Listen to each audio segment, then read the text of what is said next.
Bismillahirrahmanirrahim. Assalamu alaikum student. This is me Muhammad Numan and I am here to teach you mathematics. In this lecture we will discuss about quadratic equation.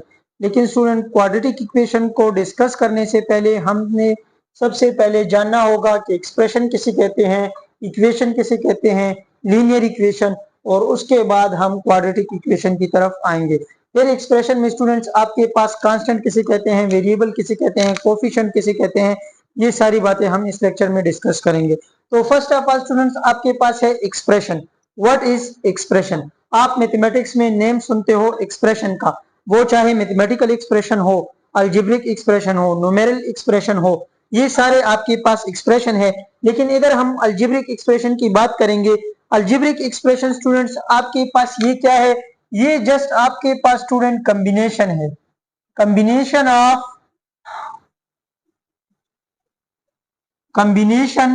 Of constant, जो constants हैं हमारे पास, variable and mathematical operators या algebraic operator. Mathematical operators students, expression combination of constants, variable and mathematical operators. जब हम combine करते हैं constant, variable और operator को, तो ये हमारे पास एक्सप्रेशन बनता है। कैसे? कांस्टेंट्स आपके पास स्टूडेंट क्या होते हैं? ये आपके पास फिक्स्ड नंबर्स होते हैं, फिक्स्ड वैल्यूज होते हैं, जो through out the solution of equation या थ्रू आउट द एक्सप्रेशन वो आपके पास चेंज नहीं होती।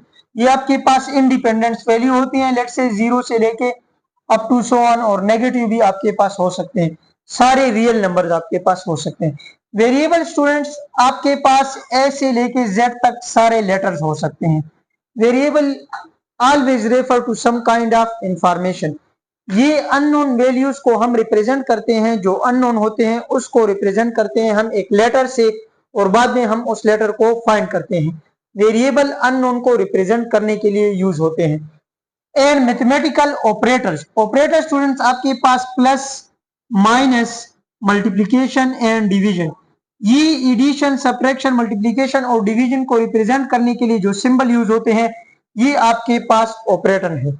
कलेक्टिवली इसको हम कहते हैं ऑपरेशंस, और one by one each one is called operator. Mathematical और अलजेब्रिक ऑपरेटर हम इसको बोलते हैं। तो कैसे? लेट्स से मैं लिखता हूं x प्लस 4, x प्लस 4। तो ये हमारे पास एक एक्सप्रेशन है। हमने क्या किया? ये हमारे पास एक वेरिएबल है और ये हमारे पास एक कांस्टेंट है, इसको हमने ऑपरेटर की मदद से कनेक्ट किया।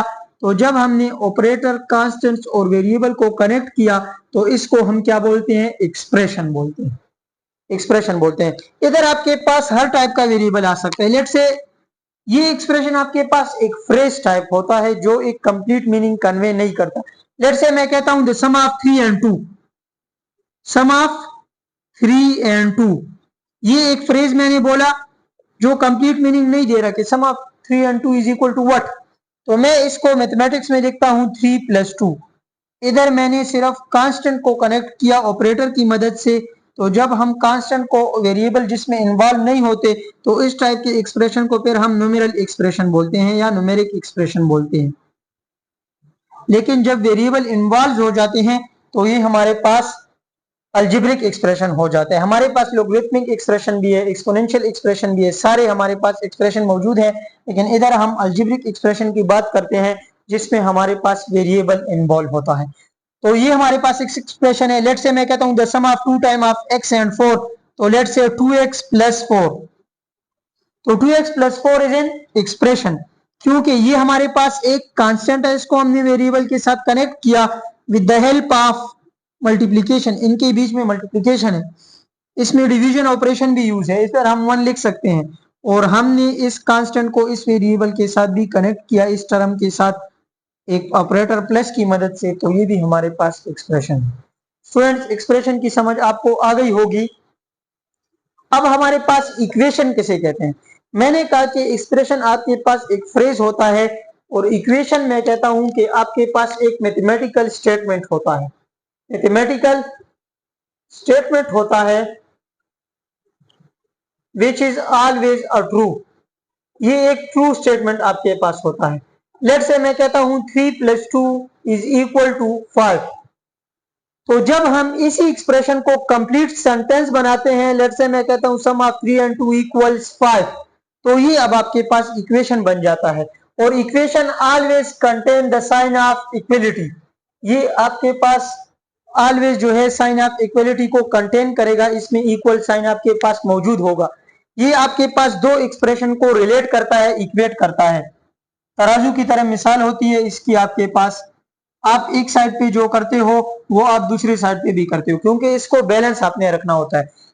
3 + 2 = 5। अगर इसको मैं एक इक्वेशन बनाता हूं, लेट्स से x + 3 = 5, तो ये x अब इधर जो है सम काइंड ऑफ इंफॉर्मेशन को जो है वो रिप्रेजेंट कर रहा है, लेकिन इधर वो x अननोन है कि ये x आपके पास क्या चीज है जो आप 3 के साथ ऐड करो और आपको 5 मिल जाए। तो ये x उस वैल्यू को रिप्रेजेंट करता है, x + 3 = 5। तो जब फिर आप इसको सॉल्व करते हो तो सोल्यूशन ऑफ इक्वेशन का मतलब यही होता है स्टूडेंट कि आपने इस अननोन को फाइंड करना है कि इस x की वैल्यू इस इक्वेशन में क्या है। तो ये x एक खास वैल्यू को रिप्रेजेंट करता है। जब हम इसको सॉल्व करते हैं तो लेट से ट्रांसपोजिशन मेथड से हम 3 को उस साइड पे शिफ्ट कर देते हैं, ये -3 बन जाता है, तो x = 2। तो x की जो है वो वैल्यू 2 है इस इक्वेशन के लिए, क्योंकि अगर आप x की जगह 2 लिखो तो 2 + 3 वी गेट 5। तो 2 + 3 से हमें 5 मिलता है। इधर हमने वो 2 हमें अननोन था, तो 2 को हम A B C up to Z किसी भी लेटर से जो है वो रिप्रेजेंट कर सकते हैं। ये आपके पास इक्वेशन है। स्टूडेंट्स, आपके पास आ जाता है कि आपके पास एक इक्वेशन लीनियर कब होगी, क्वाड्रेटिक कब होगी, क्यूबिक कब होगी, क्वार्टिक कब होगी, डिफरेंट टाइप्स ऑफ इक्वेशन है। तो सबसे पहले आप लीनियर इक्वेशन को समझो students. Linear equation, linear equation, तो स्टूडेंट इसकी मैं आपको दो डिफिनेशन कर देता हूं कि equation of the form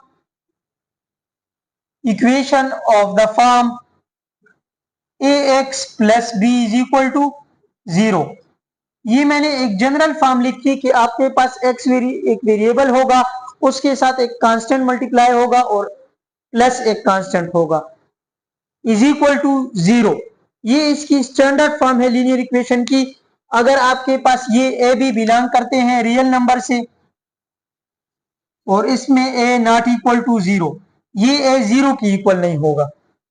A B belong to all real numbers और a ≠ 0, क्योंकि अगर आप इस a टर्म को x का कोफिशिएंट 0 कर देते हो तो ये टर्म 0 बन जाता है, तो ये आपके पास फिर लीनियर इक्वेशन जो है नहीं बनती। ax + b = 0 या in equation in which the highest power of the variable is equal to 1, वो इक्वेशन स्टूडेंट्स जिसमें आपके पास वेरिएबल की ज्यादा से ज्यादा पावर हाईएस्ट पावर 1 हो, 1 से ज्यादा कोई पावर कंटेन ना करे।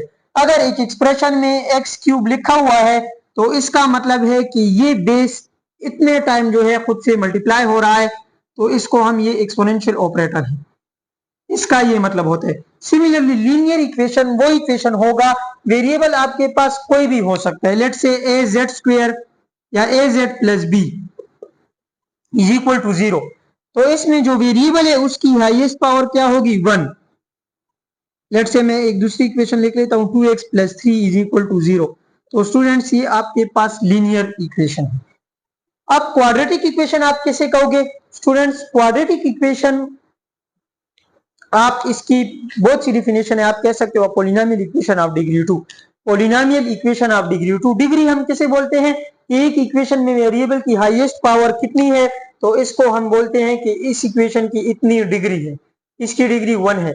इसी तरह अगर कोई इक्वेशन डिग्री 2 का पॉलिनोमियल है, आपके पास पॉलिनोमियल इक्वेशन है और इसकी डिग्री 2 है, तो इसको आप क्वाड्रेटिक इक्वेशन बोल सकते हो।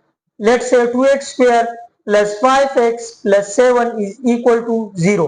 इसमें एक इक्वलिटी का साइन होगा।